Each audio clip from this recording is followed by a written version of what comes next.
یہ جو 20 رکعت تراویح صلاح ہے، 20 رکعت تراویح، حضرت عمر رضی اللہ تعالی عنہ نے جب 20 رکعت تراویح شروع کی ہے تو خلفائے راشدین کے دور میں پھر پورے عالم اسلام میں 20 رکعت سے کم ایک رکعت کا بھی رواج نہیں تھا. کوئی ایک ضعیف روایت بھی نہیں ملتی کہ صحابہ اور تابعین کے دور میں کسی مسجد میں 8 رکعتیں تراویح ہوتی ہوں. صحابہ اور تابعین کے دور کی بات کر رہا ہوں.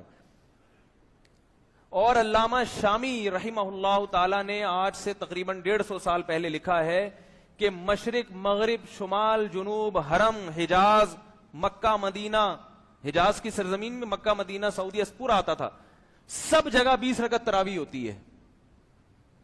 تو صدیوں سے کتنی چلتی آ رہی ہیں؟ کیوں؟ دلیل کیا ہے؟ دلیل فالو کرتے آ رہے ہیں ایک دوسرے کو سینہ بسینہ. میں نے اپنے بزرگوں کو دیکھا، انہوں نے اپنے بزرگوں کو دیکھا، انہوں نے اپنے بزرگوں کو دیکھا. اب فوراً کہتے ہیں بزرگوں کی نہیں مان کے چلنا، ہم تو حدیث کو مانیں گے. کیا کسی صحیح حدیث ثابت ہے کہ حضرت فاروق اعظم رضی اللہ تعالی عنہ نے 20 رکعت تراویح پڑھائی ہوں جبکہ سعودیہ میں 20 رکعت ہی پڑھائی جاتی ہے؟ چونکہ پہلی بات تو یہ ہے، حضرت عمر کے نہ تو پڑھانے کا ذکر ہے، حالانکہ میں مناظر نہیں ہوں، لیکن یہ بات جس نے بھی کی ہے اتنی کچی بات ہے کہ میں دھڑلے سے کہتا ہوں میں 11 بجے تک ادھر ہوں. کوئی مئی کا لال حضرت عمر فاروق رضی اللہ تعالی عنہ نے 20 تراویحاں پڑھائیں جس طرح سوال میں کہا گیا ہے. کوئی مئی کا لال آج رات 11 بجے تک میں ذمہ دار ہوں، میرے بعد میری پوری جماعت ذمہ دار ہے. کوئی مئی کا لال یہ روایت نہیں لا سکتا، اس لیے کہ یہ روایت ہے ہی نہیں. صحیح ضعیف تو بعد کی بات ہے، یہ روایت ہے ہی نہیں. وہ جو روایت ہے جو انہوں نے بیان نہیں کی وہ یہ ہے جو کہا جاتا ہے کہ حضرت عمر کے زمانے میں 20 پڑھی گئی، زمانے میں 20 پڑھی گئی. اب زمانے میں 20 پڑھی گئی. اب نواز شریف کے زمانے میں ہم یہاں جلسہ کر رہے ہیں اور سوشل میڈیا کا دور ہے، ایمانداری سے بتاؤ نواز شریف کو پتا ہے کانپور میں کانفرنس ہو رہی ہے؟ پتا ہے نواز شریف؟ نہیں پتا. حضرت عمر کے زمانے میں اگر کسی نے رات کو 20 تراویح، حضرت عمر کا زمانہ ایران تک سرحدیں پھیلی ہوئی تھی، ایران فتح ہوا، آج تک ان کو یہی تو جیلسی ہے، یہی تو جیلسی ہے کہ یہ سنی ہمارے علاقوں پہ قابض ہو کے بیٹھے ہیں. حضرت عمر بھی تو سنی تھے، نبی کریم صلی اللہ علیہ وسلم کی سنت پر عمل پیرا ہونے والے تھے.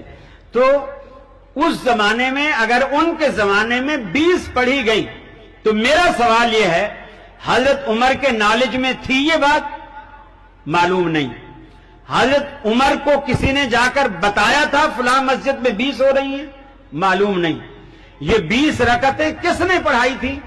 معلوم نہیں. پیچھے کس نے پڑھی تھی؟ معلوم نہیں. کس مسجد میں پڑھی گئی؟ معلوم نہیں. تو پھر بات کس بات کی ہے؟ اب آئیے اس کے مقابلے میں موطا امام مالک میں حضرت عمر فاروق رضی اللہ تعالی عنہ عبد الرحمن بن عوف کے ساتھ مدینے کا گشت کر رہے ہیں. رمضان کا موسم ہے، رات کا وقت ہے، تراویح کا وقت ہے.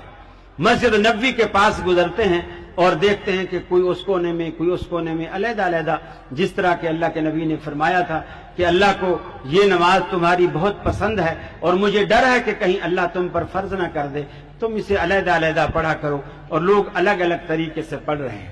حضرت عمر نے سمجھا کہ اللہ کے نبی نے 2 باتیں کی تھی. ایک تو یہ کی تھی کہ اللہ کو تمہارا مل کر نماز پڑھنا پسند ہے، جماعت پسند ہے.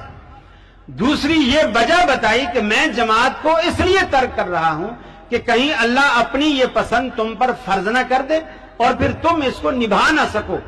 لہذا آج اللہ کو یہ نماز کتنی بھی پسند ہو، چونکہ اللہ کا نبی ہم میں موجود نہیں ہے، جبریل ہمارے پاس تو آنے سے رہا، فرض یہ نہیں ہو سکتی.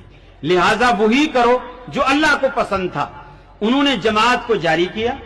اور تمیم داری جو قرآن مجید کے بہت بڑے حافظ قاری عالم تھے اور بہت پیارا قرآن پڑھتے تھے، اور ابی بن کعب رضی اللہ تعالیٰ عنہ قرآن مجید کے حافظ قاری تھے، دونوں کو مقرر کیا. اور دونوں کو مقرر کرنے کے بعد یہ حدیث کے الفاظ ہیں 11 رکعتن کے کہ آپ لوگوں کو 11 رکعتیں پڑھایا کرو. موطا امام مالک آج بھی آپ ہر مدرسے میں